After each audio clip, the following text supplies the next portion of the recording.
County Prosecutor Ryan-Mears. Prosecutor Mears will provide a rundown of the facts as we know them at this time, and then after that I'll come back up for some additional comments, and then we can answer some questions. Prosecutor? Thank you, Chief. Once again, my name is Ryan-Mears. I'm the Marion County Prosecutor here in Indianapolis, Indiana. And for those of you who are certainly familiar with how the criminal justice system works here in Indianapolis, on Saturday we were presented and submitted a probable cause affidavit from IMPD that kind of contained an initial outline of the allegations that occurred early Friday night, early Saturday morning involving the defendant Mark-Sanchez. An initial probable cause affidavit was filed, and we made a preliminary charging determination based on that information. As is always the case, Chief and his team continued to work on this matter, continued to track down additional details for us, and really supplemented that probable cause affidavit. I cannot say enough good things about the work that took place at IMPD. There was a ton of information to sift through and gather. Did an excellent job of acquiring that information. And as a consequence of that effort, we received an amended or an additional probable cause affidavit this morning. Again, this is something that happens in virtually every case here in Marion County. And with that additional information, we have added more serious charges against Mr. Sanchez. At this point in time, we have filed a felony charge, a level 5 felony of battery involving serious bodily injury, which contains a penalty of 1 to 6 years. One of the things that I want to stress to everybody is that we are still in the early stages of this investigation. Chief and his team have a number of search warrants that are still outstanding. They're still tracking down additional information. This is by no means the end of this investigation. This by no means that these are going to be the final charges that we move forward with.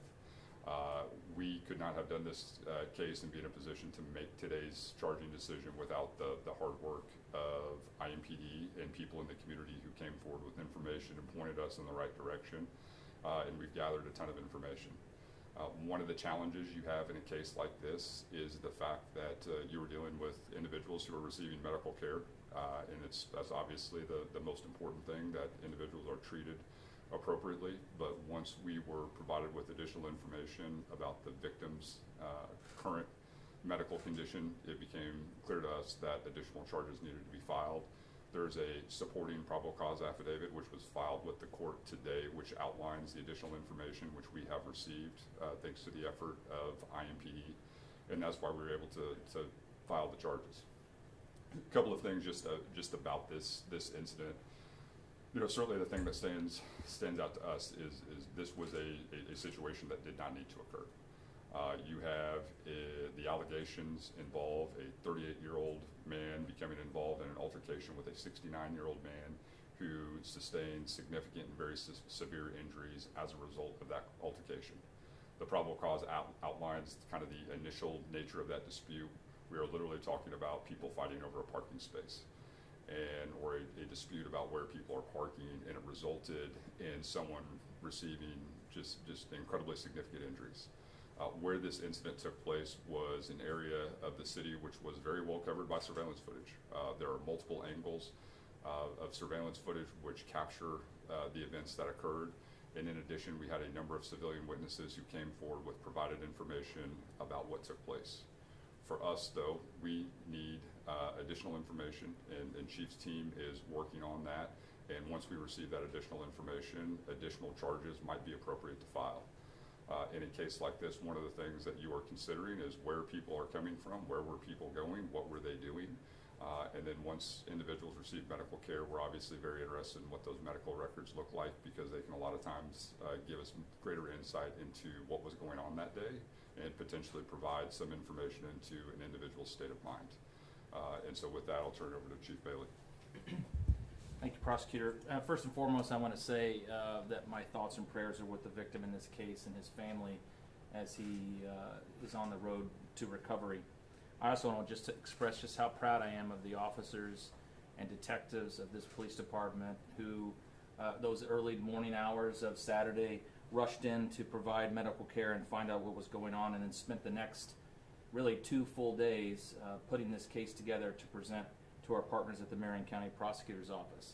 All of them, including deputy prosecutors, including the prosecutor himself, worked all weekend nonstop to bring those initial charges And as he said, we continue to work on this case to find additional information, additional evidence, and additional witnesses to make this case stronger.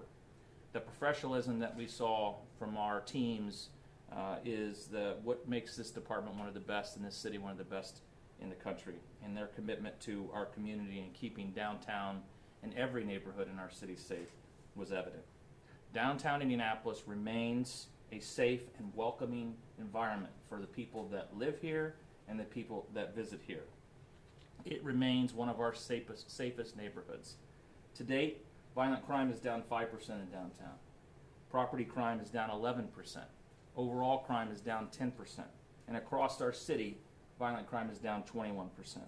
That is because of the hard work of all of our partners in the criminal justice system, including Prosecutor Mears and the work of our detectives, the work that we see from our Office of Public Health and Safety, and the work of our boots on the ground community-based organizations who every day are doing their part to make our city safe. But I want to be clear about this. I don't care who you are.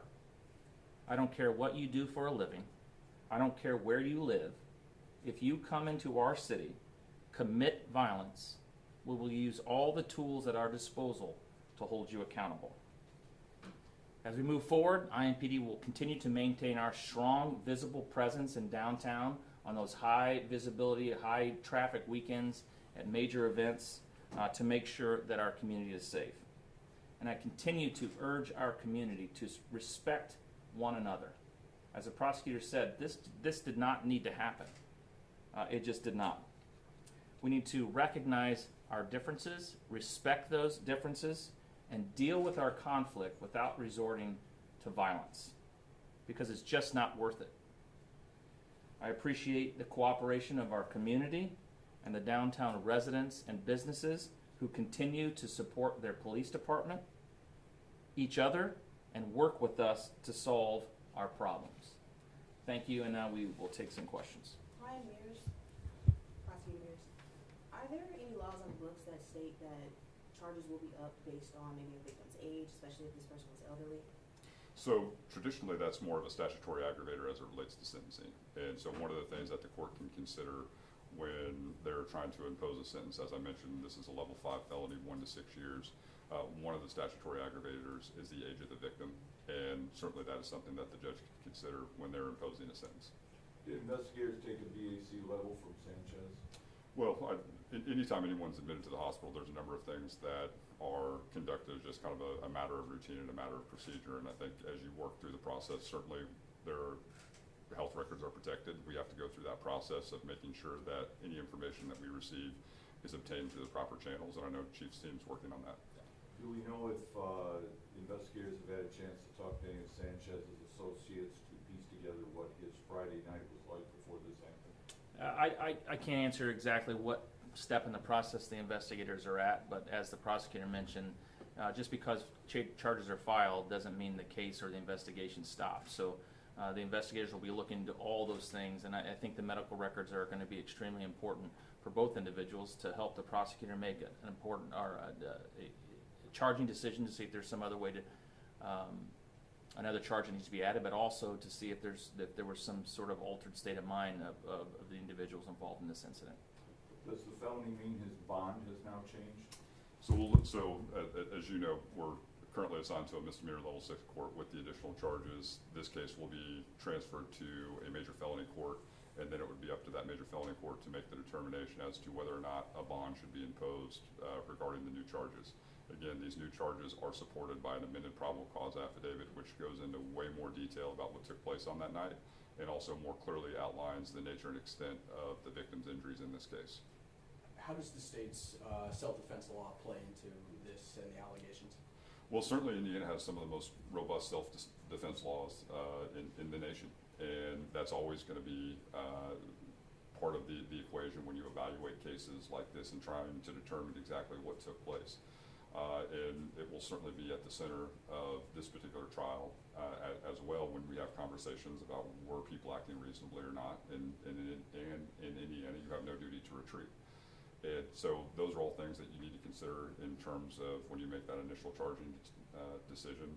Those facts have been evaluated, and certainly the self-defense law is going to be an issue that will be raised at trial. Last question.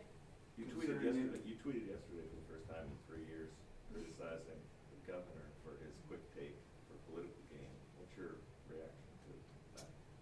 Well, for me, the most important thing is that we get information out there that is accurate. And anytime people jump to conclusions and don't rely on facts, that's obviously disappointing.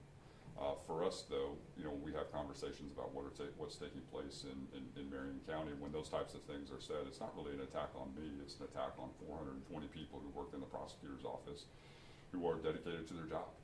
And we've won 31 out of our last 34 murder trials. We've won the last 10 murder trials in a row. And if the governor has conversations about what's going on in Marion County, not only can he look to those stats, but he has an open invitation to come to the prosecutor's office and not only meet with me, but the people who are in the courtroom every single day fighting for those convictions. We don't get those records and we don't get those results without Chief Bailey's help, without the community's help. And so if the governor thinks that he can add to that conversation, if he says, hey, there's additional things that can be done to help, we always want to have that conversation. Where I think my frustration sometimes comes from is everybody's quick to blame and point fingers. We need substantive responses that actually address the challenges that we're facing and give everybody the tools and resources that they need to be successful.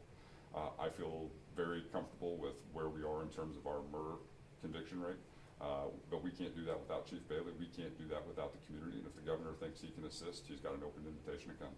Thank you all. We appreciate your time. Thank you. For both Ryan and Chris, considering Indiana is a constitutional carry state, and as you pointed out, self-defense statute is very broad, how lucky are we that somebody's not dead of a gunshot wound?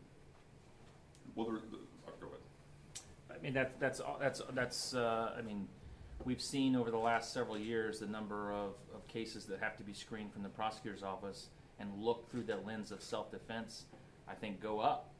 And that's because a lot more people are armed and protecting, which is the right that they have. But when conflicts, which I've said repeatedly, continue to drive violence in our community, simple conflicts over things like parking spots, and the list goes on and on that we've seen over the last several years, these tragic cases that turn violent because someone has a weapon of any sort. But we're lucky that no one's dead right now as a result of this incident that involved a knife. But certainly more people have guns.